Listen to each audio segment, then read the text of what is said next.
Unspoiled Network podcast. This is Unspoiled, covering Harry Potter, the Rereading, Chamber of Secrets, chapters 6 and 7, Talons and Tea Leaves, and The Boggart in the Wardrobe. In these chapters, we have illustrated editions of the book now, guys. I don't really care what happens in these chapters as compared to the fact that I now have an illustrated edition of this book now, guys. So does RoShawn. Thanks, Priscilla. Thanks, Priscilla. Welcome to Unspoiled.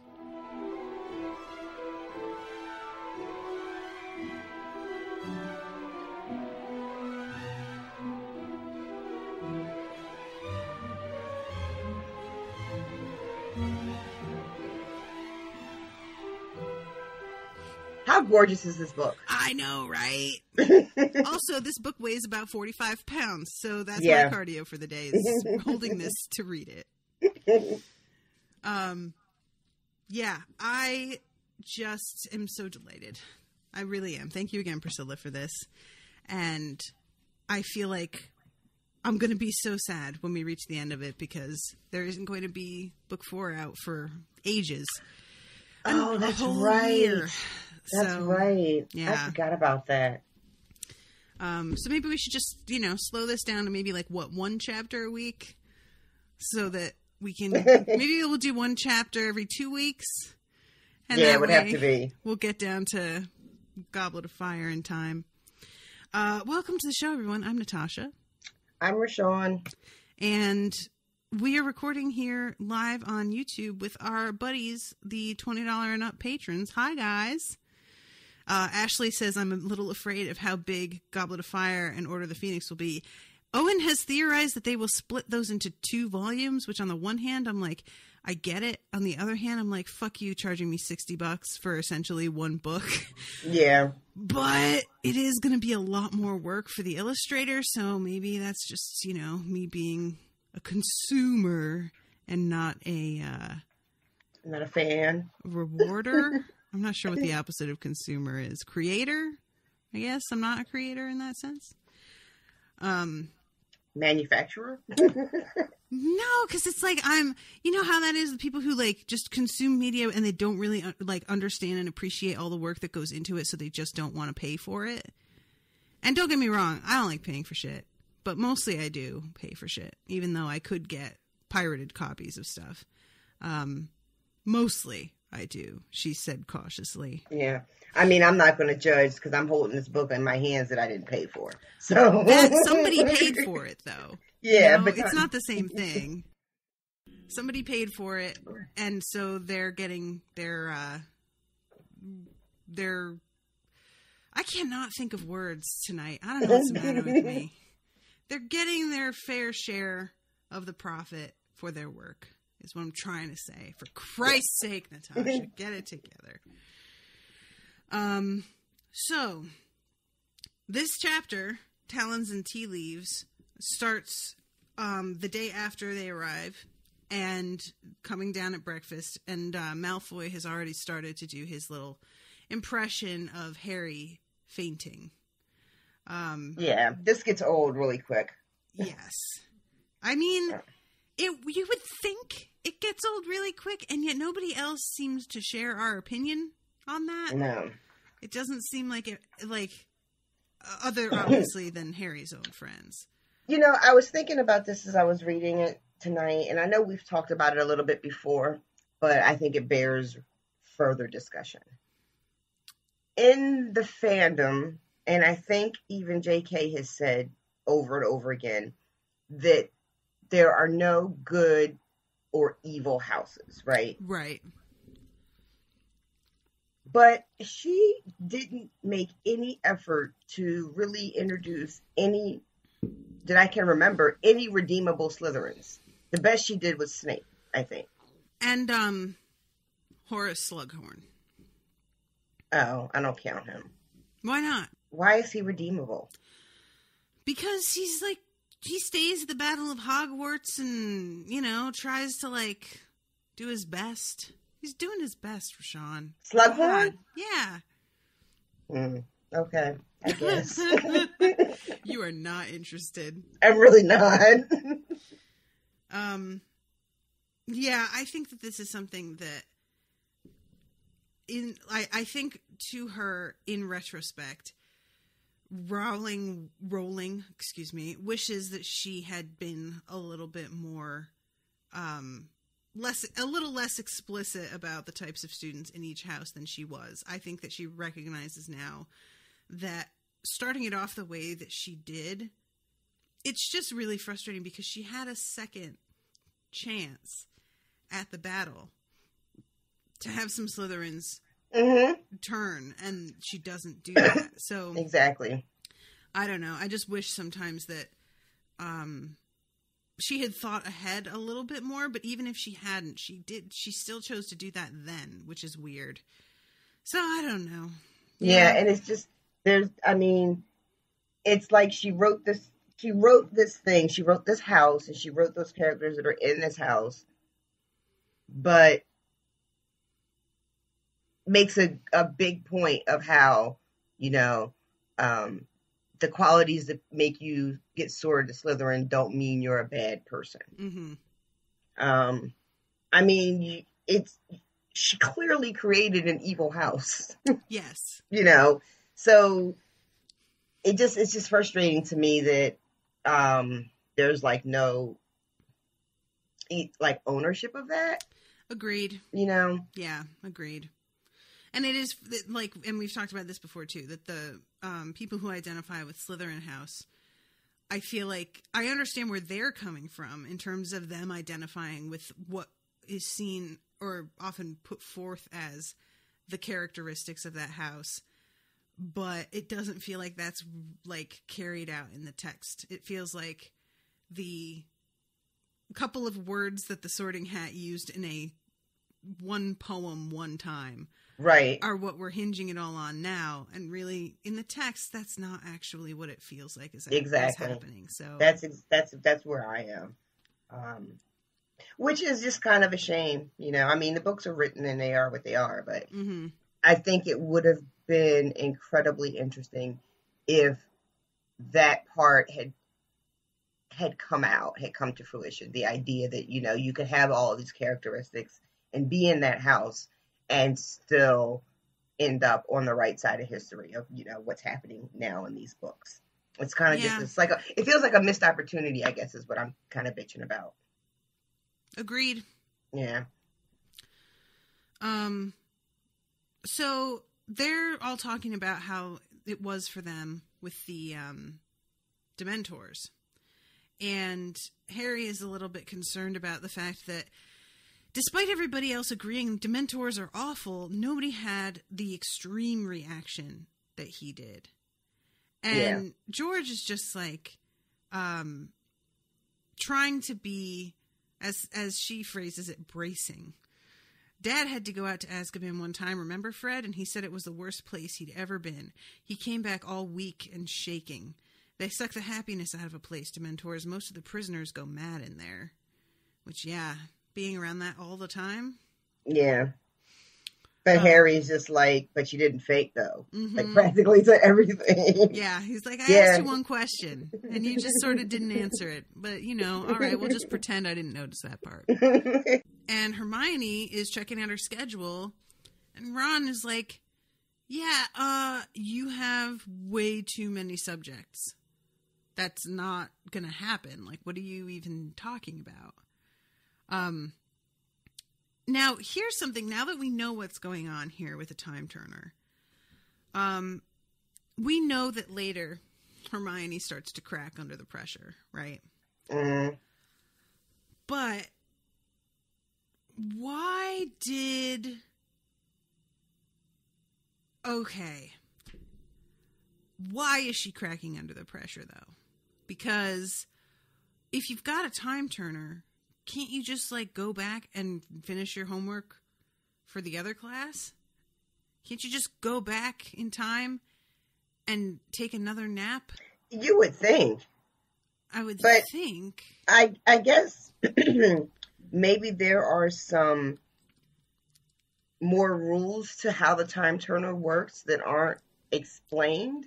Maybe. Because when she like even later in the chapter when she when they come out of, I guess it's divination, mm-hmm. and she's right behind them, and then she pops up in front of them.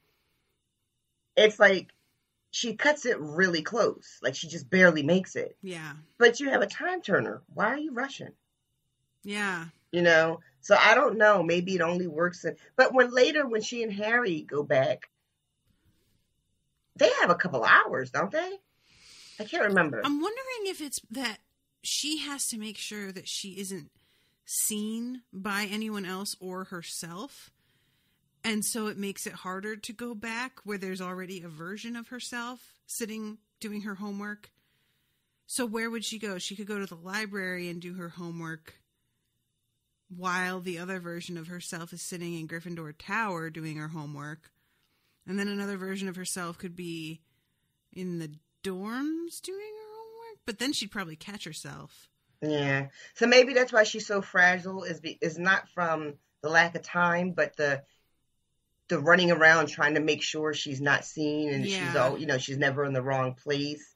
Maybe that's what's wearing on her. I could see that. That would get really annoying. Yeah. Yama says, I think the time turner will take you back and forth in time, but your day still has 24 hours. Well, that's garbage. So that means that she's spending like 15 hours a day in class, which that's just not responsible for them to allow a student to do that if that's what they're doing. I hate it. Oh, Ashley asks a good question. Slytherin is like cunning and ambition and whatnot, but how in hell did Crabbe and Goyle end up in there? Solid fucking question.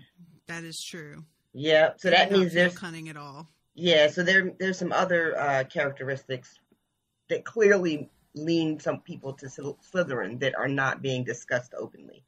Yeah, probably malice and enjoying hurting people and.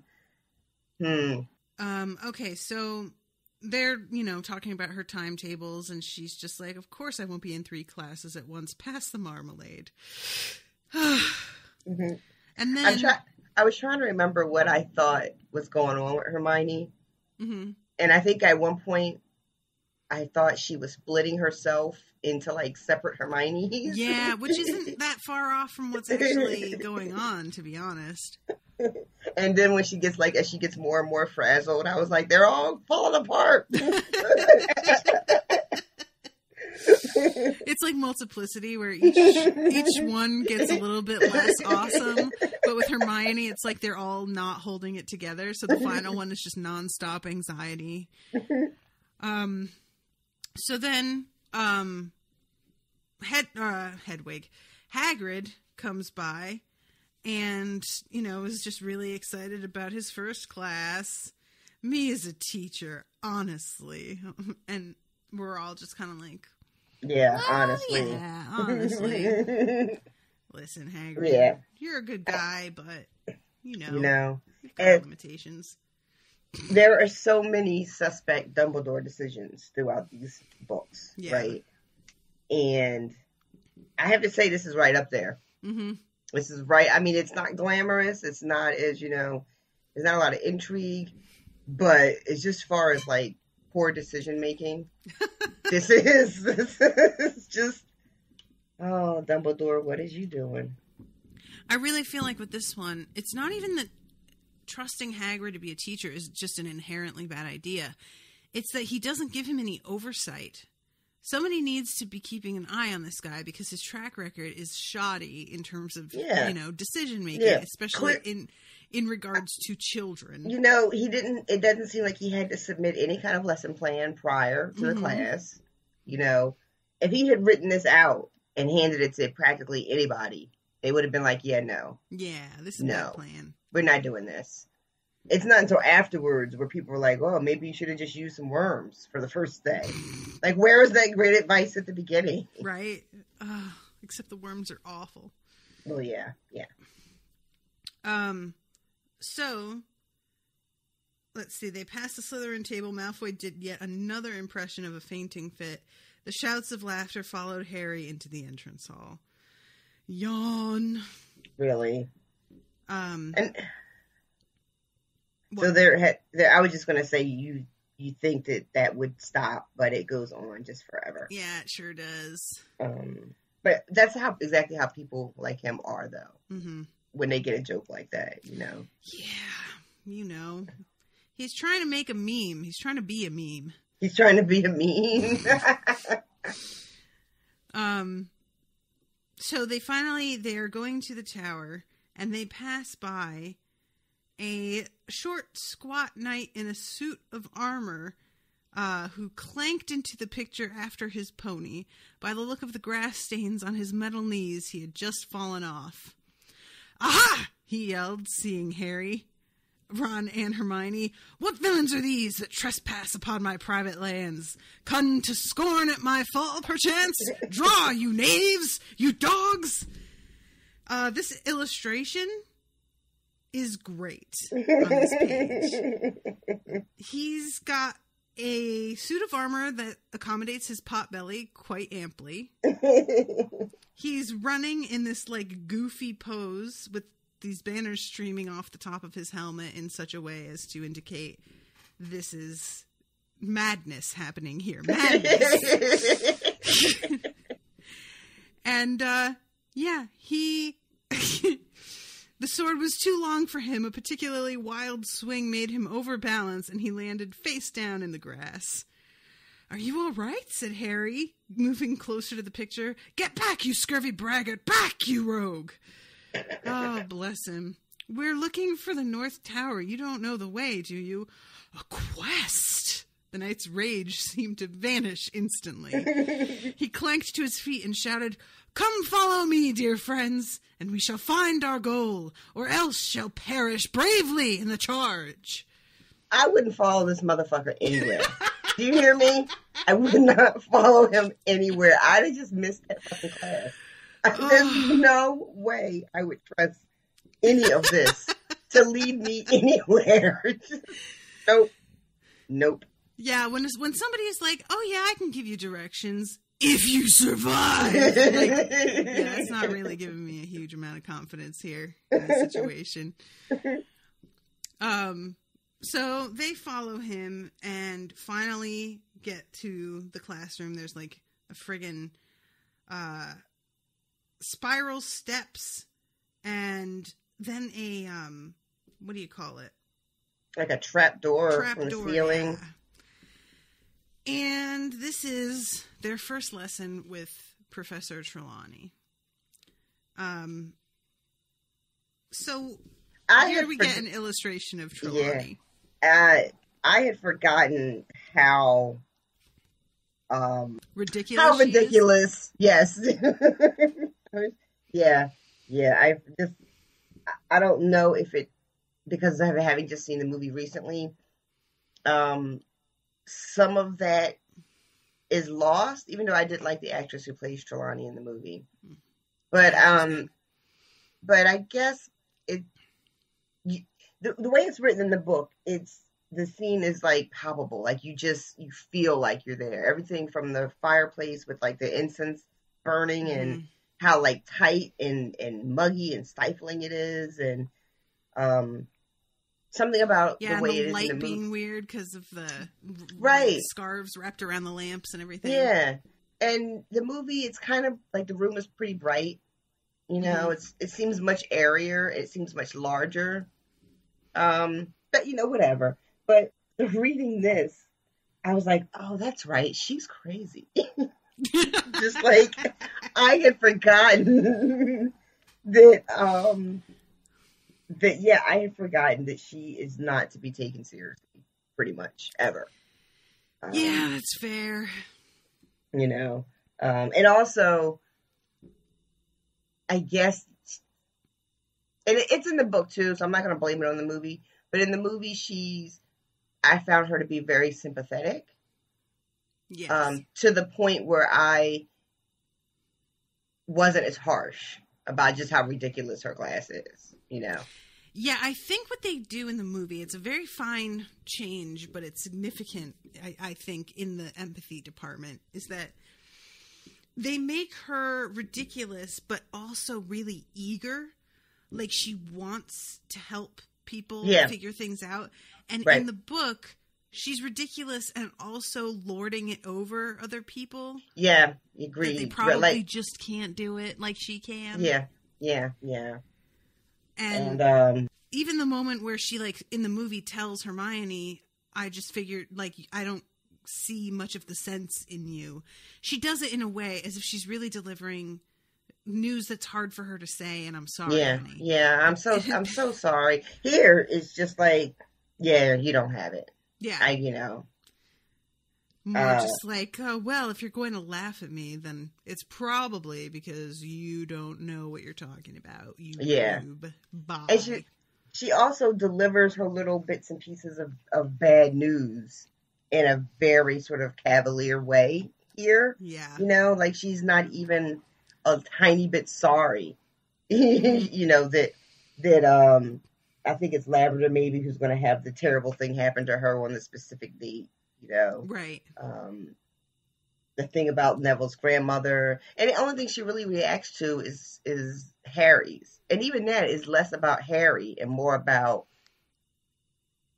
how emotionally draining it was and awful for her to have seen it. True, yeah. Yeah, it feels much more like she just wants this to be true because she's kind of gullible in the movie, or just investing too much meaning in things. And in the books, it's a little bit of a power trip and an attention grabber. What's the word I'm looking for? Yeah. So this illustration of her, oh my God, for some reason I forgot how British she is.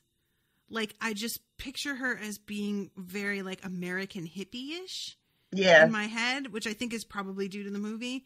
And so here they have, her hair, it looks like a wig, to be honest, in this picture. Like, I would not be surprised to find that hair was attached to that turban. The turban is an interesting choice. Right. And her glasses being as really ordinary as they are is kind of, I don't know. This wasn't what I expected, I guess, is what I mean. So they have to, Yama says she probably wears a wig. Yeah, I'm guessing. So they have to tell each other's futures. Right, you've got a wonky sort of cross, so that means you're going to have trials and suffering. Sorry about that. But there's a thing that could be the sun. Hang on. That means great happiness. So you're going to suffer, but be very happy. And then Ron... That actually turned out to be kind of true. Right? Yeah, somebody has gone back and checked into all this, and they're like, they weren't wrong. There's a blob a bit like a bowler hat. Maybe you're going to work for the Ministry of Magic. But this way it looks more like an acorn. A windfall. Unexpected excellence. You can lend me some. And there's a thing here. It looks like an animal, like a hippo. No, a sheep? Let me see that, my dear, she said reprovingly to Ron, sweeping over and snatching Harry's cup from him. Everyone went quiet to watch. Professor Trelawney was staring into the teacup, rotating it anti-clockwise. The falcon, my dear, you have a deadly enemy. But everyone knows that, said Hermione in a loud whisper. Professor Trelawney stared at her. Well, they do, said Hermione. Everybody knows about Harry and you-know-who. Harry and Ron stared at her with a mixture of amazement and admiration. They had never heard Hermione speak to a teacher like that before. Professor Trelawney chose not to reply. Of course she did. And then finally, my dear boy, my poor dear boy, no. It is kinder not to say no. Don't ask this me. Whole, right, exactly. Exactly. Yeah. This is insufferable. Oh, God. She is amazing. And then no one really asked her. And then she just goes ahead. Oh yeah, and then she just goes ahead and says it anyway. Dean Thomas is like, "What is it, Professor?" But Harry doesn't ask. Like, somebody falls for her shit. Somebody always falls for their shit. Yeah, fair. Yeah. And then when she delivers the Grim, everyone's like, "Right, sorry, I didn't catch that." There's a couple of people that kind of react, but you feel like they're reacting to her delivery as opposed to what exactly it is she's saying. It is, Right. It's like she says it in such a way everybody is like, "Oh no, not the Grim." Oh my god, that reminds me of in 30 Rock when do you remember that episode when Queen Latifah guests? Oh god, yeah.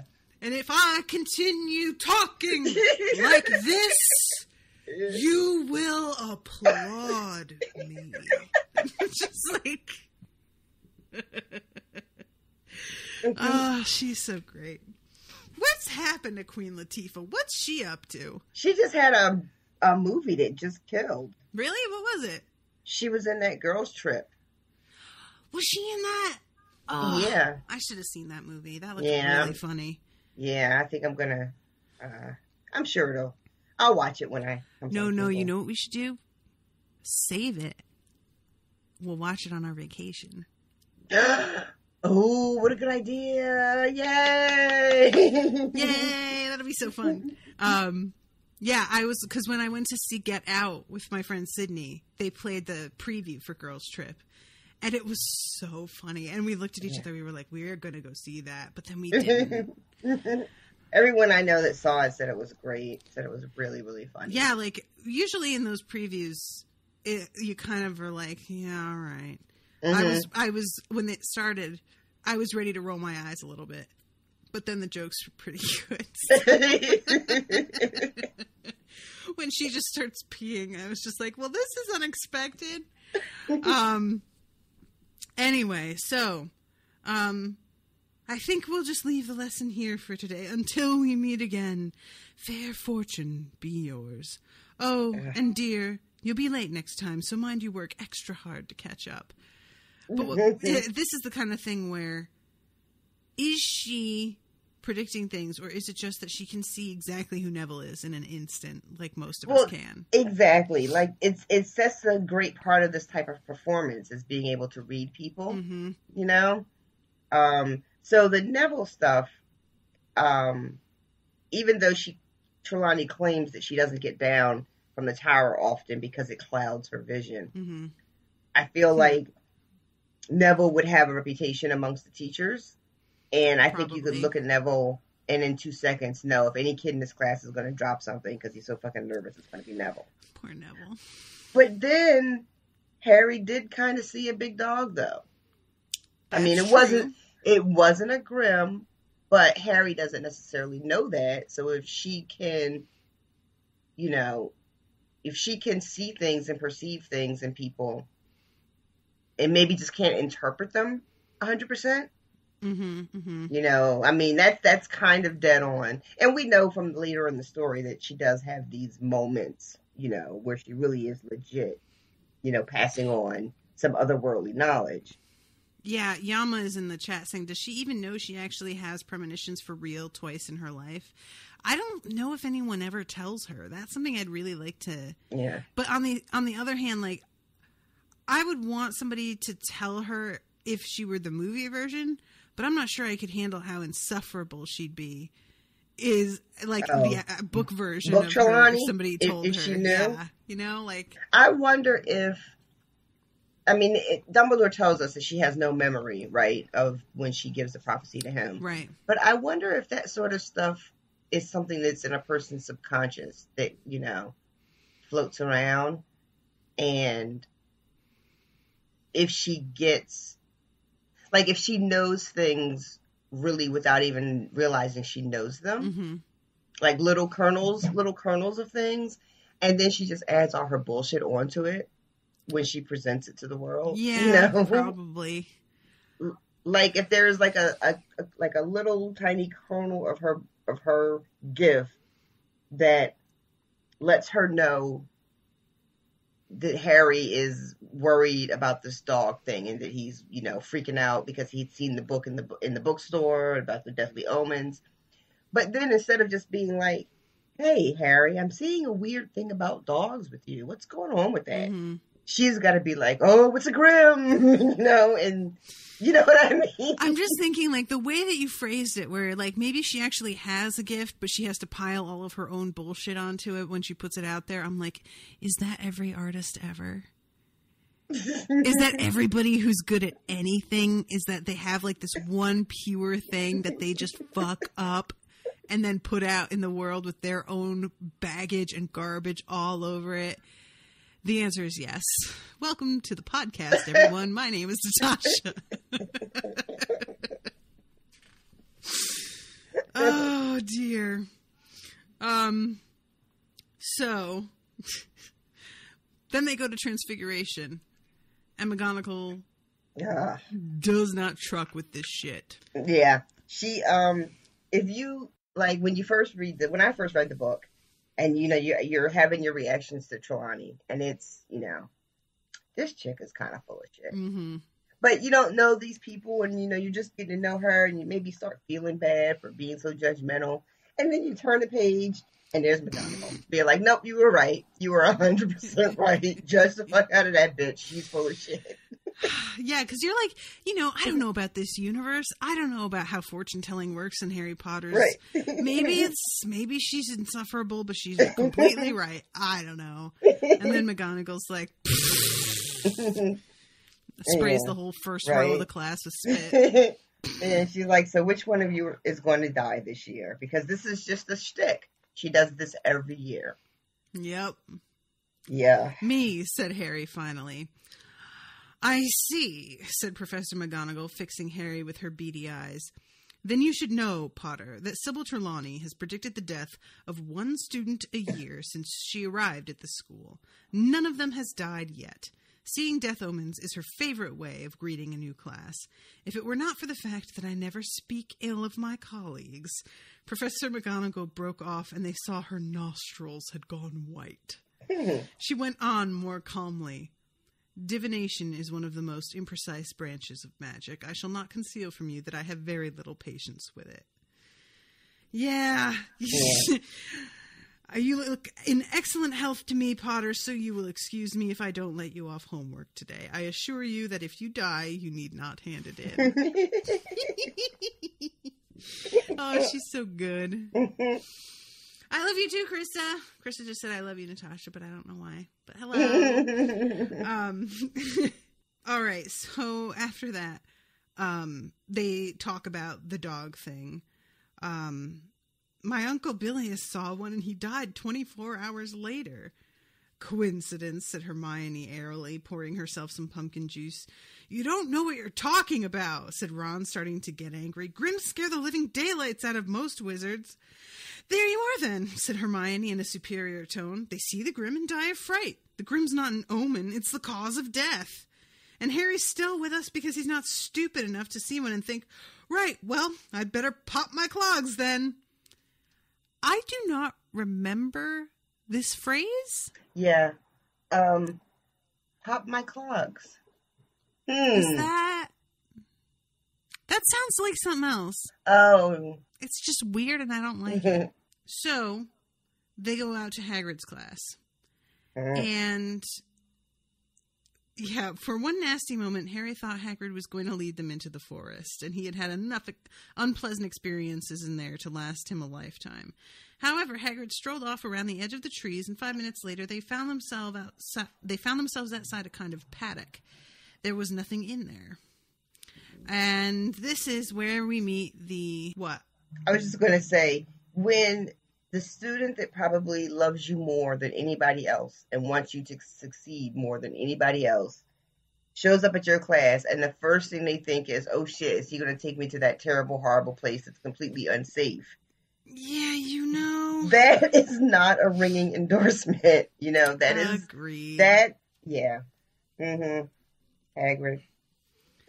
Yeah, and not only are we, like, worried that he's doing that, but also nobody can open this textbook. because you don't know how to, like, do things in a normal human way. I thought they were funny, Hagrid said uncertainly. Oh, tremendously funny, said Malfoy. Really witty, giving us books that try and rip our hands off. Which, I mean, okay, so they're annoying and they snap at you, but, like, how much harm can a book really do to your hand? I don't know. I'm unclear because the way the books were ripping each other apart, I don't know what the teeth situation is with these books. I don't know. I would think that you could just, one book closes on another book and holds it still, while the other book closes on pages and rips them out, right? I guess. But you can't rip pages out of my hand. You couldn't even rip out my fingernails if you tried as a book. You don't have that kind of grip. You need leverage for that. Didn't somebody get bit by the book in the bookstore? I mean, they wore gloves and a knobbly stick to beat them off. That sounds wrong. It really did. I mean? It really sounded terrible. You take it back right now. I'm so tired. Oh, Yama just made a good point. Even though shopkeeper didn't know to just stroke the books to get them to calm down. Yeah, you'd think that would... Did you just... No. Okay. Mine was worse than yours. Yeah, I was gonna let it go, but yeah. You made a face. It was all over your face. That is also terrible.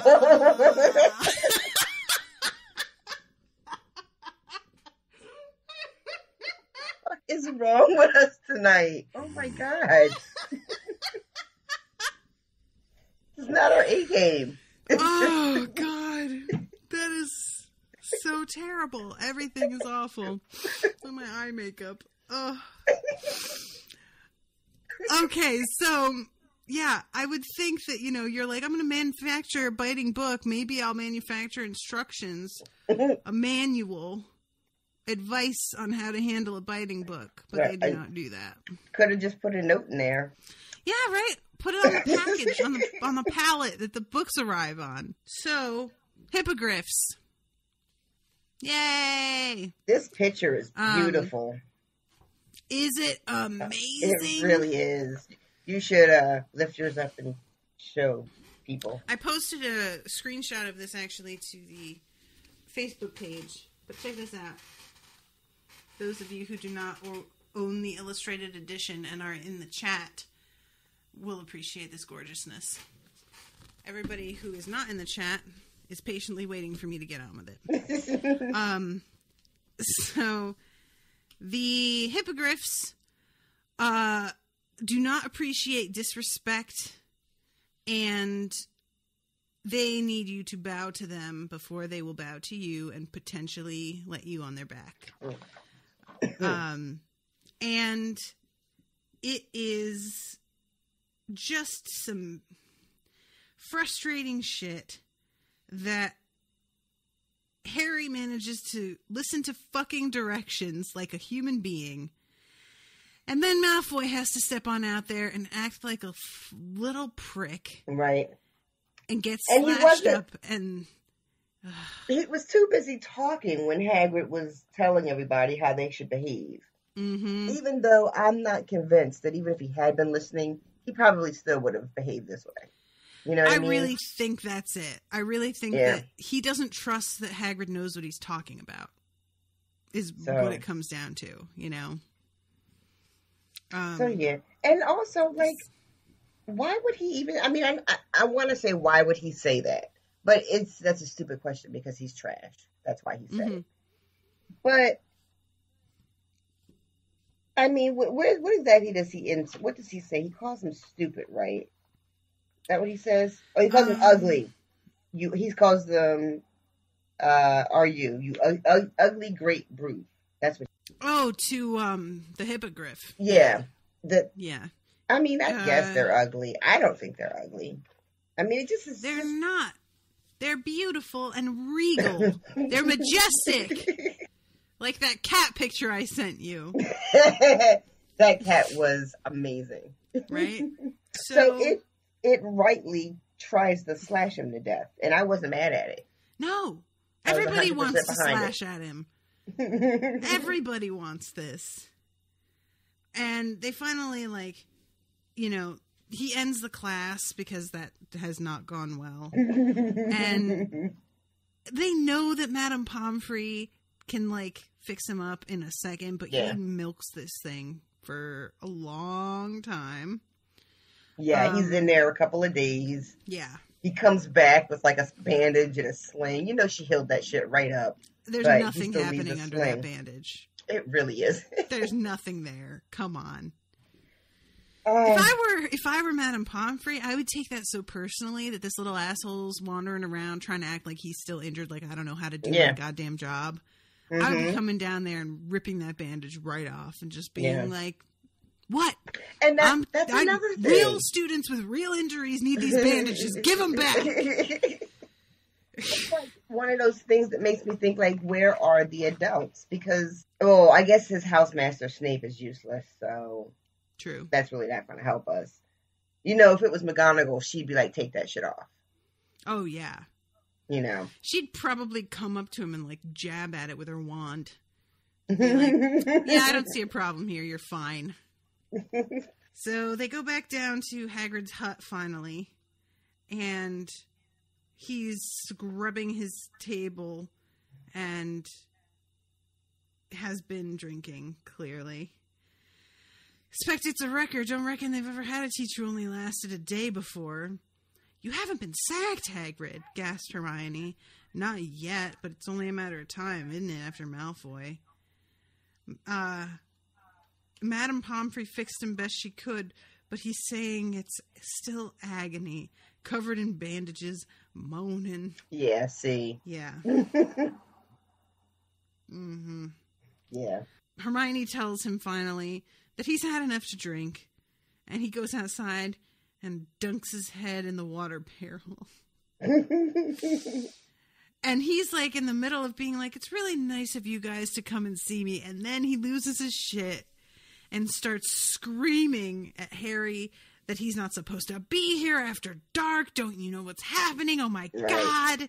And sends him packing. So when Malfoy finally appears in classes, he swaggered into the dungeon, his right arm covered in bandages and bound up in a sling, acting, in Harry's opinion, as though he were the heroic survivor of some dreadful battle. And of course, the fact that he's doing this means that Snape assigns Harry to cut up some of his potions ingredients. Yeah, Ron first and then Harry. And it's just disgusting. And I'm not even going to get into a whole thing about Snape because, you know, we could just do that every podcast. Yeah. But, so he lets Malfoy, you know, get away with murder because that's what he does. And he can't even he could have asked anybody to help Malfoy. I mean, Crabbe and Goyle are sitting right there, right? But it's got to be Ron. It's got to be Harry because that's how you know he's shit. And any way that he can humiliate Harry. Yeah, he thrives on drama. Mm-hmm. Snape, you friggin' drama queen. And I'm afraid he won't be a teacher much longer. Father's not very happy about my injury. He's complained to the school governors and to the Ministry of Magic. Father's got a lot of influence, you know, and a lasting injury like this, he gave a huge fake sigh. Who knows if my arm will ever be the same again? Yeah, He's trying to get Hagrid fired. Like, it's just so get a life. Just because I know he doesn't like Hagrid. Probably, he thinks Hagrid's beneath him and he's trash, and he doesn't like that Hagrid is friendly of Harry.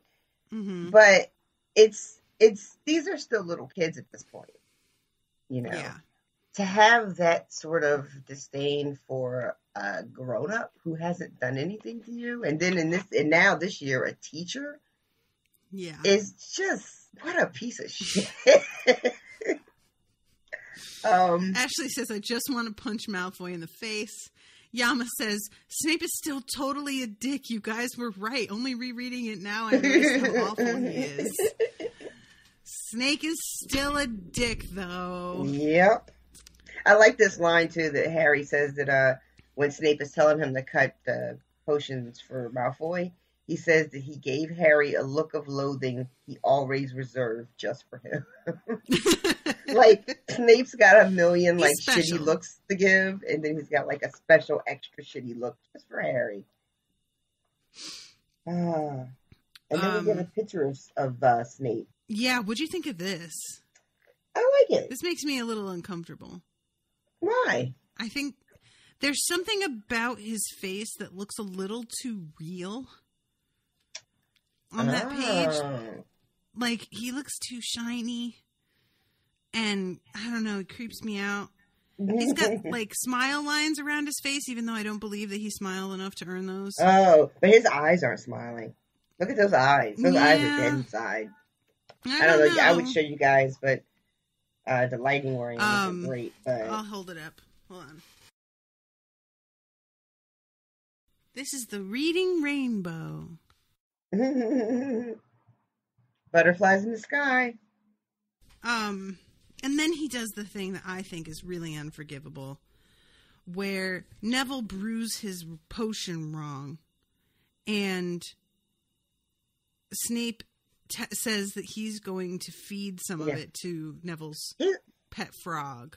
Yeah, he's going to kill Trevor. Like, he's going to poison Trevor. That is some garbage. That is such a shit move. And I feel like somebody would be like, oh, well, no, Snape could have cured him. Like, he wouldn't have let him die. But you know what? No, I think he would have let him die. That's a shit thing to do to a child. And yeah. Like, even if you could save it, poor delicate Neville doesn't know that you can save it. Mm-hmm. Come on. Yeah. And not the fact that you would poison a kid's toad or his pet or whatever, but that then it would be the kid's fault according to you because they didn't pay attention and make the potion correctly. Yeah. Mm-hmm. Like, that's really sadistic. Next level assholery. Yeah. Yeah.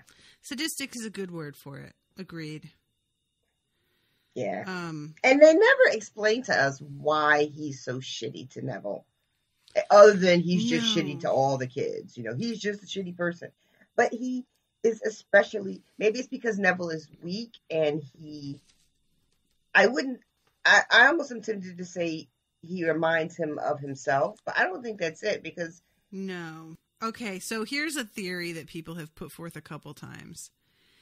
That Snape resents Neville because Neville was the other little boy that Voldemort could have gone after, and he didn't. He went after Harry, which is why Lily died. And so people have suggested that Snape holds this like enormous resentment towards Neville because he feels like if the Dark Lord had just chosen Neville, Lily would still be alive. So he sort of blames Neville, which doesn't make a lot of sense. But to believe that, you'd have to believe that Snape is capable of having Lily Potter happily married to James Potter for 15 years with a healthy son and a wonderful family, and that Snape, is not dying and twisted inside. Right? Mm-hmm. I don't see that either.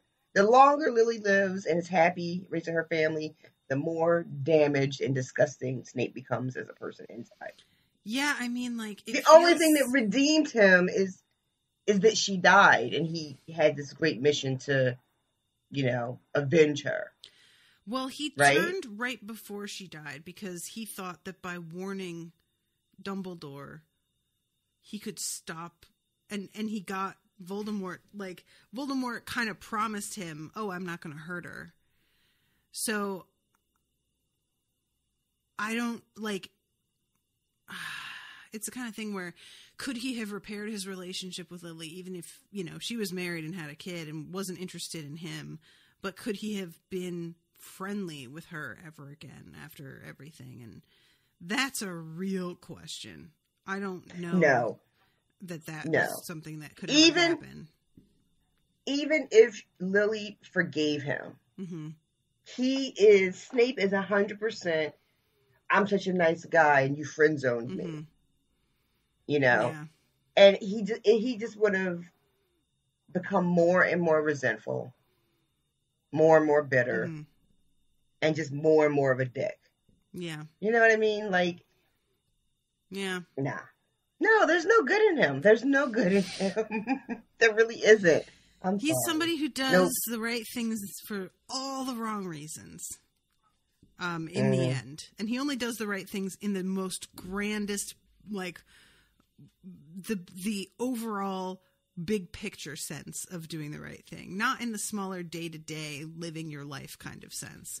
So anyway, this is when Malfoy starts to get all up in Harry's face.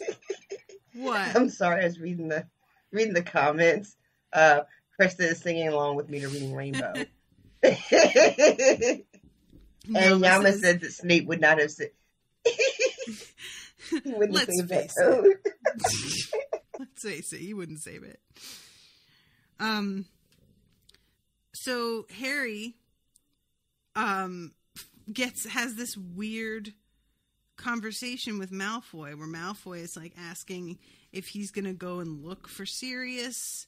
Of course, if it was me, I'd have done something before now. I wouldn't be staying in school like a good boy. I'd be out there looking for him. What are you talking about? Don't you know, Potter? Know what? Maybe you'd rather not risk your neck. Want to leave it to the Dementors, do you? But if it was me, I'd want revenge. I'd hunt him down myself. What are you talking about? Said Harry angrily. But at that moment, Snape called, "You should have finished adding your ingredients by now. This potion needs to stew before it can be drunk. Clear away while it simmers, and then we'll test Longbottom's."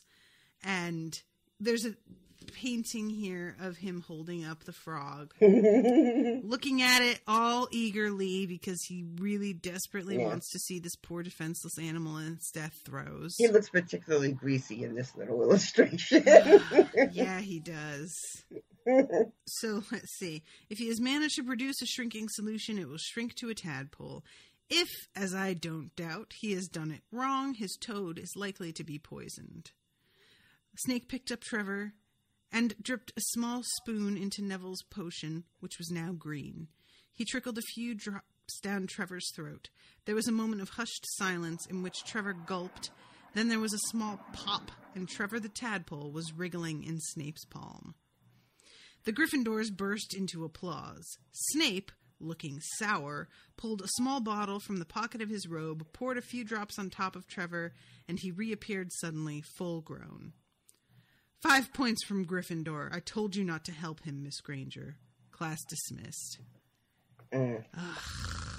So he's disappointed that he doesn't get to poison Trevor. Yeah, pretty much. Yeah.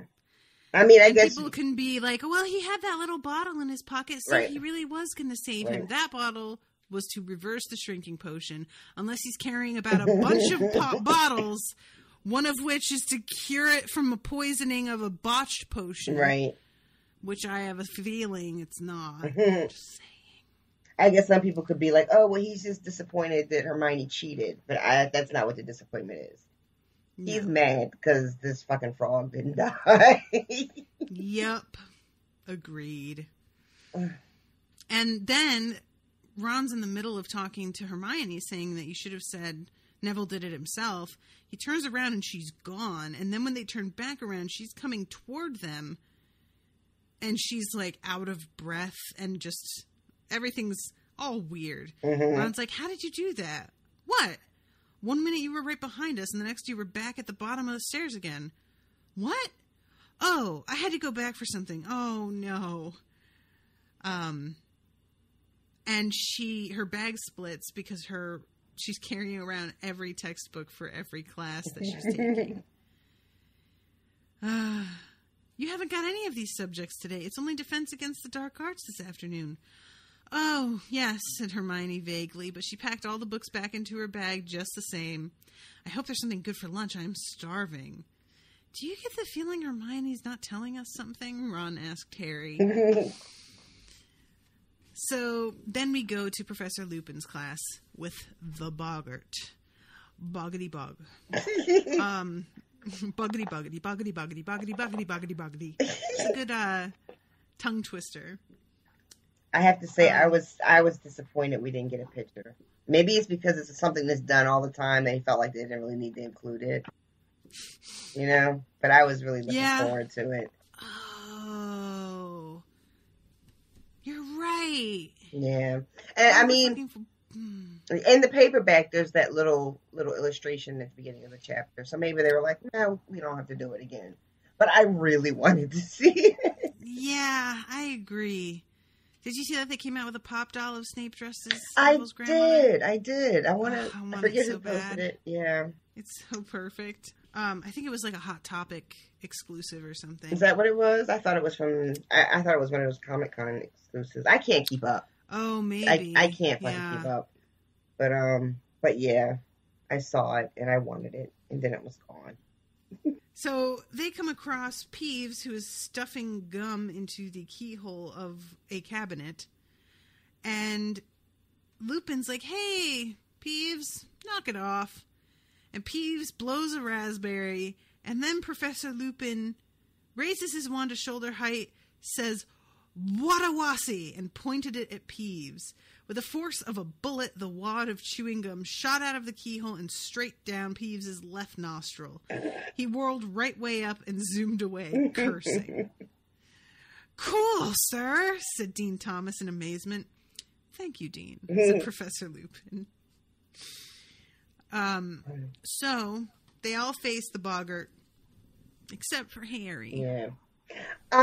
There's a description of Lupin. I guess I don't know if it's before or later, but they keep describing him as shabby. I know we've talked about this before, and I was thinking, I wonder if he's so shabby is part of because he's a werewolf. He just doesn't have a lot of money, and he can't keep steady work, and he's kind of, yes, on the margins. I 100% think that's what it is. Yeah, I don't know why I never thought about that before.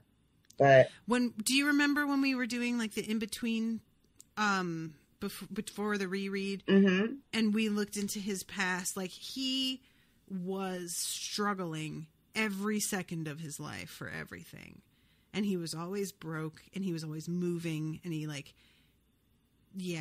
think that's exactly what it is. Yeah, I really feel for Lupin. His story is so tragic. It's painful. Yeah. I really like him. He's one of my favorite characters too. Yeah. Yeah, he's especially. I don't feel like I really appreciated what he went through until I read that background on him, and that added a lot of depth to it and made me go, "Oh, yeah. Okay." Yeah. We get an illustration of Parvati right here, which is kind of rad. Honestly, she looks pretty badass. Oh yeah. I don't think I realized who it was. I assume that it's Parvati, mostly because she's the first name on the facing page. Right. I'll go with that.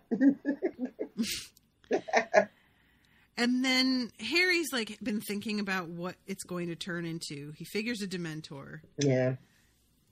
And his first thought is Voldemort, and then he goes to the Dementor. And then he's like, "Nah, that's not bad enough." Right? Imagine that Voldemort's not bad enough. You have something worse than Voldemort to be afraid of. And it's also interesting because Harry hasn't actually seen a true form of Voldemort yet. He saw Voldemort's face on the back of a Quirrell's head, and he saw a young Voldemort.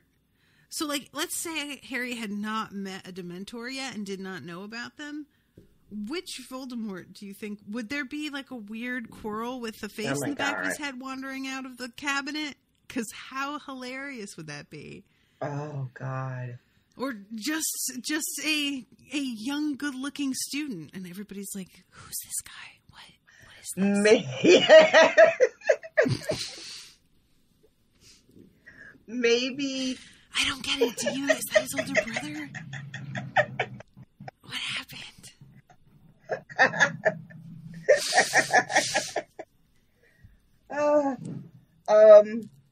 That's maybe. I'm sorry. The episode of Seinfeld, there's the movies, and Jerry's talking the whole time, and that's what he's saying. He's like, "Who's this guy? Wait, is he a bad guy? Wait, I thought he was with the other guys." And it just goes on, and it just made me think of that. I forgot about that. Oh my God, my grandma and my mom can be like that. You're watching something and they're like, I don't understand. Are we supposed to know who this is? Wait, is that the same woman that... Did this flash forward to... Or is this the past? I've got Just this watch really the thing. terrible habit that started recently where, like, if I'm watching TV and it's really dumb, I cannot keep my mouth shut. Like, I just have to, like, have commentary on everything. And sometimes I'll hear myself and I'll just be like, never mind, I'm just going to stop talking. Like, I just, like, I was watching Jeopardy, and I don't even know what the category was, or even what the question was or the answer was, but it was "Lift Every Voice and Sing," which is the Black national anthem. Whatever. Okay. And it was 3 white contestants, and nobody got it. Like, nobody even tried to buzz in. Like, they all just stood there, and I was like, oh. Fucking white people on Jeopardy. Nobody knows. Oh, God. I don't know that I knew that, to be honest. I'm thinking about it. I'm like, yeah, I don't know. Oh, my God. Have you It seen sounds those like a pictures? gospel song. That's about all I know. There's those screenshots that go around when, like, ever there's, like, a Black History category or Jeopardy. It will be like the last category that anybody goes to. It'll be like an empty board with just the Black History question. Oh my God. It happens so often that if you like look for images, you'll just see one after the other after the other. It happens so often. People are just like, nope, give me Mesopotamia in the 400s, please, instead of like modern Black American history. Oh my God. Yeah. Well, we really don't like knowing about that shit, do we now? God, how embarrassing. Why do you have to bring that up, RoShawn, and embarrass me? This is really hard for me, and I hope you realize how much you put me on the spot. Did you see the video today of the girls crying outside of a school? They're changing a high school somewhere named Robert E. Lee High School, and they're changing it. And there's like... I have not seen the video, but I've heard about it. Yeah, they're like full on tears and hysterics. They're like hugging each other like somebody died. And they're changing it to Lee High School. That's what they're changing to? They're changing it from Robert E. Lee High School to Lee High School. Oh and they're saying, oh, Lee is an acronym for learning and educational excellence. That's what I saw. I saw the full name. I didn't even realize that was the... Oh my God. Oh my God. Yeah. Well, yeah. There you have it. There you have it, folks. Anywho. So, Lupin steps in front of Harry before the boggart can change. And Harry's all like, what now? He thinks why though? Because he fainted one time, that now Lupin thinks he's weak. Yeah. And doesn't want to risk it. Which kind of I understand. That's makes some kind of sense. Yeah, I mean, he really doesn't have much else to go on. Yeah. You know? And he's feeling so insecure about having fainted and doesn't understand it yet. And no one else has fainted. Mm-hmm. So, he really does feel like there's something especially wrong with him, that he's not as strong as everybody else or whatever. So I can totally see why he would think that. Yeah. Yeah. So that's the end of that chapter. Is them talking about the boggart and walking out and Harry being like, aww. Lavender is like, I wonder why Lupin's afraid of crystal balls. One track mind, Lavender Brown. Oh my God. Is Lavender Brown the one that's... She's one of the ones that was black and in the early movies? Yes. And then changed. And then that actress dropped out of acting or something, and they were oh, we'll recast her as a white chick this time. Yeah, all right. Good call. Oh, can we talk about off topic that terrifying fucking stuffed unicorn for a second? Can we talk about who's going to get me? Can we talk about who's going to get me one? Guys, this unicorn popped up in my feed. It looks adorable and like kind of has a little sad face, and then its face changes and it goes and it has like pointed teeth. And Bridget Blakemore shared a link to it. They're selling it at Walmart, and it's called Glenda Glitter Poop Unicorn Plush. Man, it's pretty good. It is. And I was just like, it's RoShawn, because it looks like all sweet and unassuming, and then all of a sudden it's like, fuck you! I hate you! And I was like, oh God, they really caught the essence of her. Who knew? I was like, RoShawn, they made a plushie out of you. Bless her. It is pretty dead on. Yeah. I have to say, you know. So yeah, anybody who's listening, you wanna go ahead and get that. Oh, what a name. You don't think that it's one of those toys that actually poops though, right? I don't think so. Remember those? Oh yeah. Remember those dolls, those baby dolls? Yeah. Oh, they would get all gross inside. Ugh. If you didn't clean them. That's so disgusting. Yeah. There was a little girl in my neighborhood who had one, and there was like all kinds of shit growing inside because you never like. Ew. My mom wouldn't let me have one. Good. I wanted one really bad because you could feed it like it's baby food, and she would not let me have one. Your mother is a wise woman. Oh, that's horrifying. Oh God. I think Yama saw that. Did you put the clip up for the unicorn? Oh no, I didn't. Yama. Hold on, let me. I think Yama found it. Oh, did she? Nice. She just said, "Oh my God, it's RoShawn." Yes. I wanted to say hi. We got a new review from Mexico. I think this might be our first review from Mexico. Oh, no kidding. Actually, let me look because I think I can tell. We have two from Mexico. Oh. From Andy. I thought I would get bored with this podcast within 5 minutes, but decided to give it a try anyway. 5 minutes turned into 6 hours, and I was laughing out loud in the office. Often I have a problem with many podcasts recorded with groups of friends. They get chatty, start talking about inside jokes or past shared experiences without explaining them to the listener, or they get sidetracked, etc. Not so with this podcast. Really? The hosts have a great rapport, but never seem to forget about the listener. I think he's saying, like, we go on tangents and stuff, but it's a tangent that the listener can be in on with us. Oh, okay. You know, it's not like we're just talking about our own shit and nobody cares.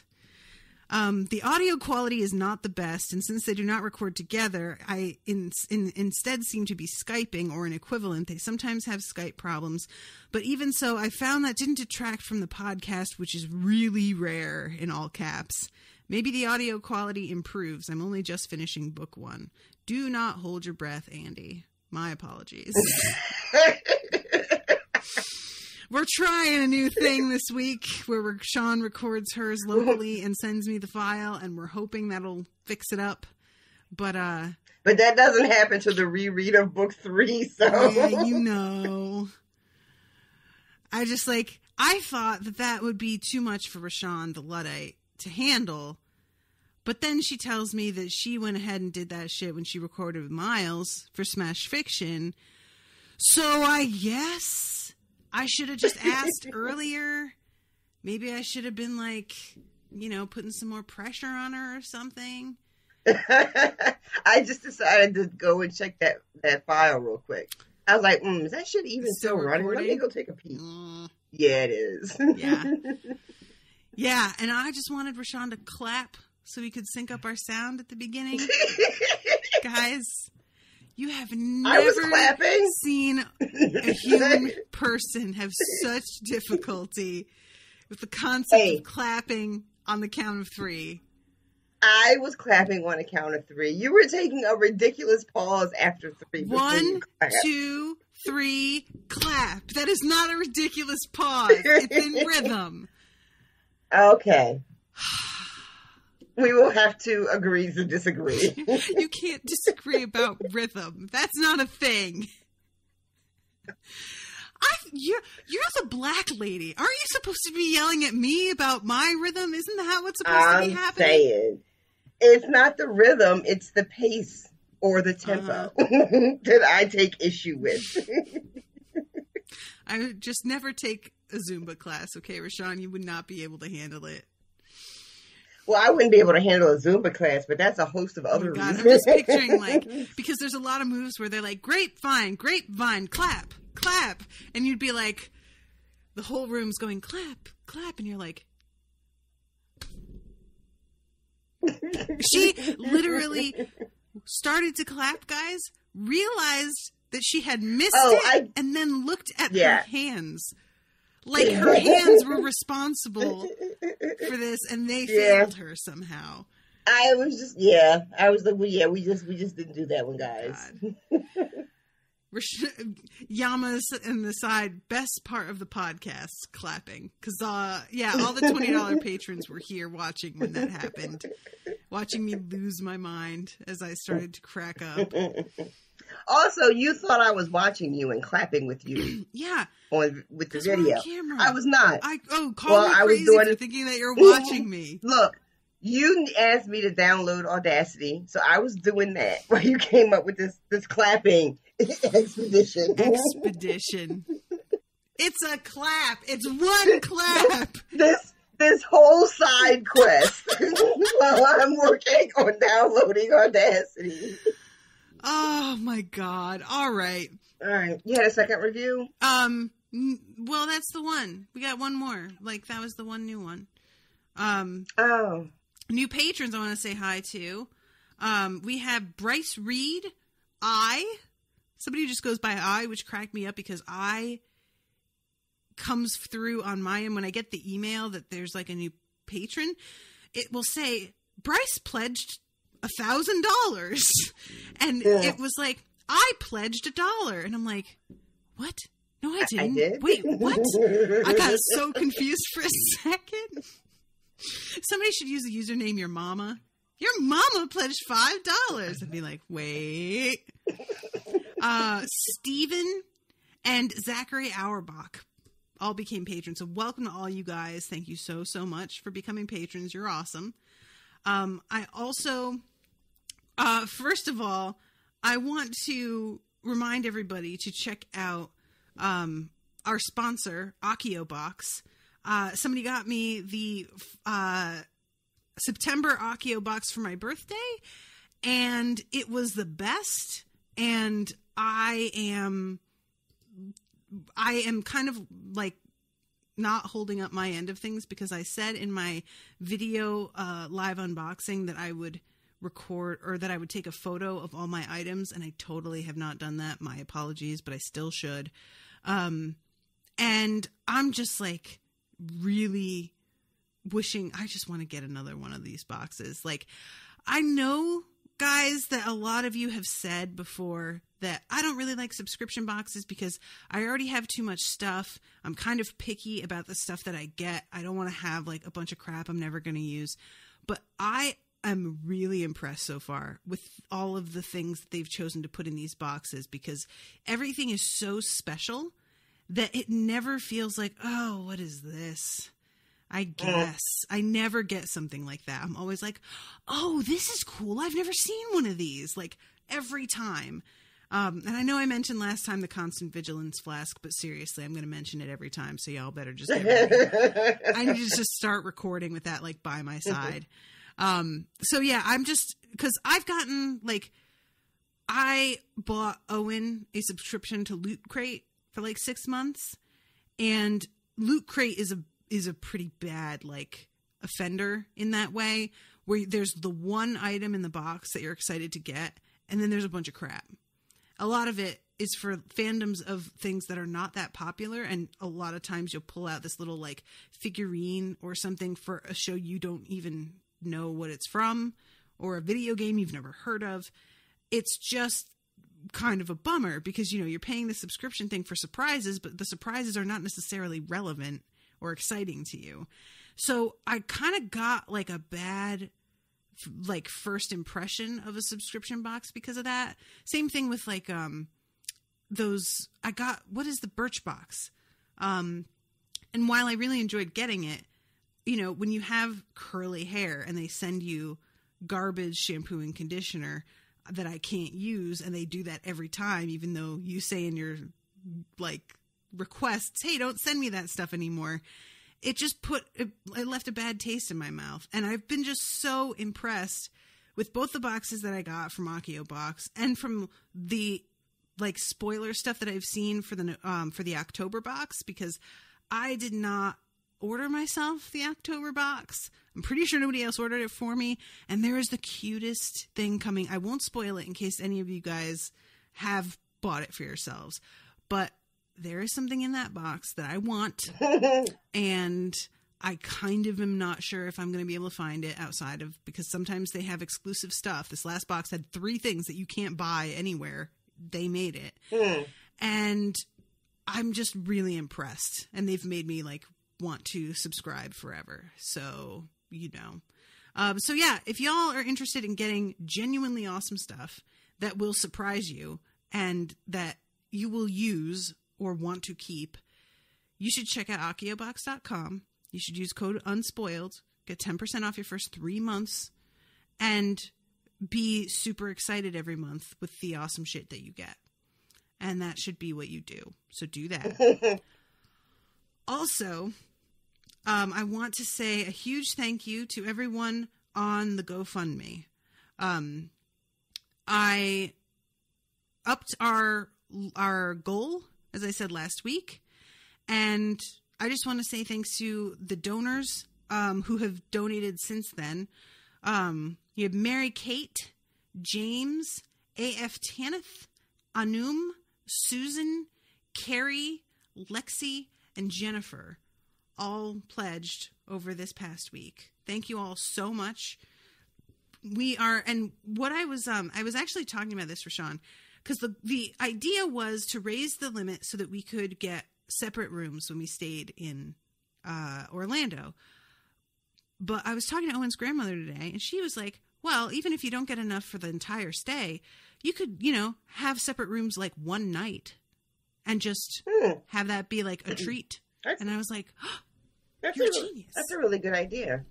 Yeah. So I was thinking that if, you know, we don't wind up reaching our goal and aren't able to actually get separate rooms for the entire stay, we could just split it up for a little bit and, you know, have our special together time. Maybe towards the beginning when we don't, you know, hate each other yet. And then towards the end of the trip, when we are sick of the sight of one another's faces, we can split up and be separate. And that'll be great. And it probably will help us be friends. That extra room sure is handy. Yeah, you know. Yeah. Krista just commented, Owen's grandma and I are on the same wavelength. Ashley says, Birchbox was black. I did it for a year and only got a few things that I actually liked and used. Yeah, Ashley, like, the experience of Birchbox was fun. I loved getting my box every month. I loved having surprises in it. But I always found that there was, like, one thing that I actually liked, and the rest of the stuff was either something that I would never use or something that just was not appropriate for like, my style / you know, skin type / hair type. So Birchbox is, like, you know...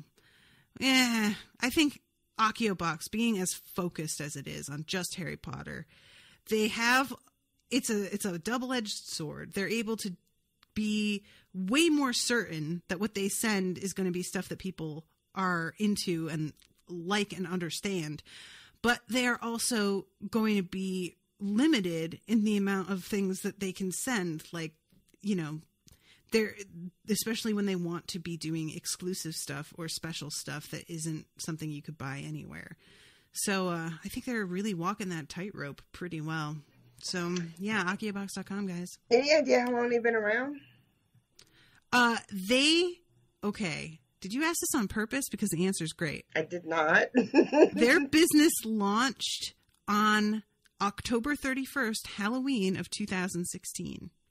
Oh. So they're coming up on their 1-year anniversary on Halloween this year, which is the best. I love that they launched on Halloween, and it makes me really happy inside.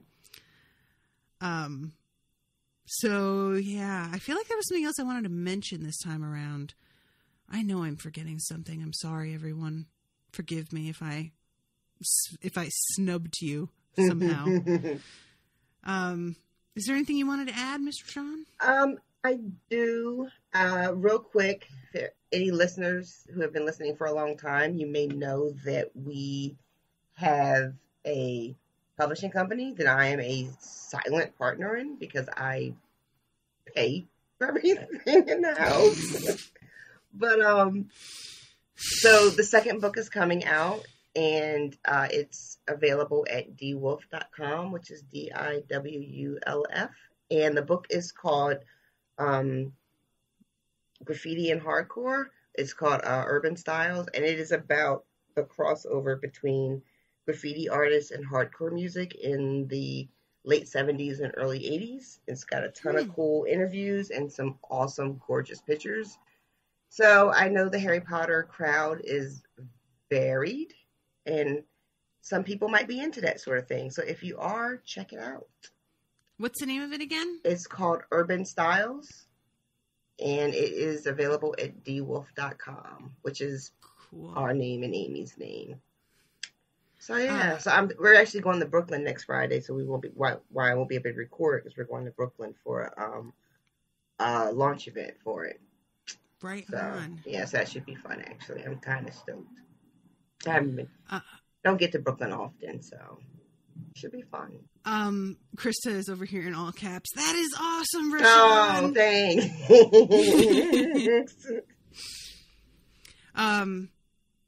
All right. Well, everyone, we love you. We do. You're great. You are. And I hope that you've been enjoying our re-coverage of all of this. Chris is asking, how do you spell that, and can you share that on the Patreon page, the link to DWulf? And if you share it on Patreon page, I will also share it on the podcast page and in the show notes for this. Okay. And that way it'll be easier for everybody. Yay. So if y'all are wondering about this, check out the show notes on this episode and you'll find the link. Cool. All right. Well, y'all know where to find us. Facebook.com/unspoiledpod. Twitter @unspoiledshow. unspoiledpodcast.com. Instagram @unspoiledpodcast. Also, if you'd like to support the show in a way other than becoming a patron, but if you want to be a patron, you should totally do that. Patreon.com/unspoiled. You can leave a review on iTunes, which is clutch. And also, you can shop on Amazon at unspoiledpodcast.com/Amazon. I swear to God, I'll get that fucking link right on One the first day. try. One day. One day. unspoiledpodcast.com/Amazon. Shop there and buy things that you would buy anyway. And I will get a tiny cut of the profit from Amazon's end, and you don't pay extra for anything. And it's super duper. And a lot more people have been doing that lately, and Yay. I cannot say how much of a help it is. So thank y'all for that. You're great. And I love you. I love you. I just love you so much.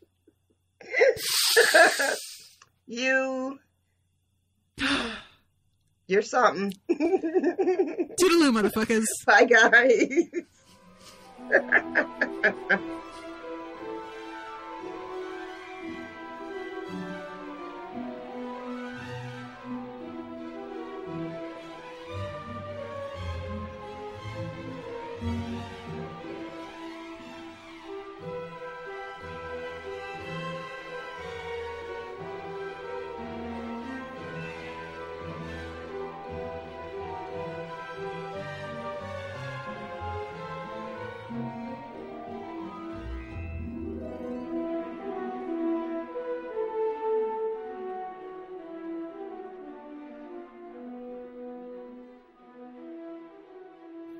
So then the thing that the Overdue boys would do is clap at the same time to establish a point where they could line up the sound. So, on the count of 3, we're going to clap. You ready? Okay. 1, 2, 3. I clap before you. 1, 2, 3. I'm still clapping before you. Why are you taking so long to clap? I'm wondering if we don't have a little bit of a lag or something. Oh, okay, maybe we do. I'm going to do 1, 2, 3, clap. All right? Okay. 1, 2, All right. 3. I didn't clap at all that time. This shouldn't be this difficult.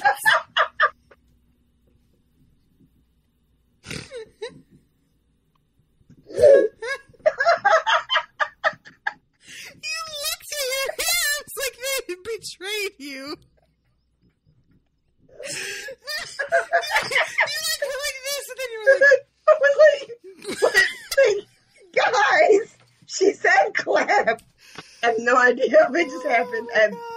I have no idea what just happened. I'm so sorry. okay, can you handle this? Because I thought it was going to be the recording part that was tricky for you. Oh my God. Was going to present such an obstacle. I thought you were going to say 1, 2, 3 and then say clap for some reason. All right, I'm sure it's fine. I did say clap. 1, 2, 3, No. clap. I don't think you said clap. You just clapped. Look at your face.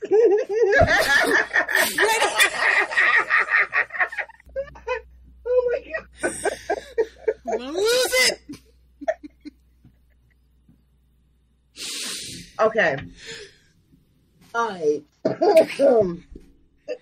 Are we done with all this? 1, 2, 3. That was an Unspoiled Network podcast.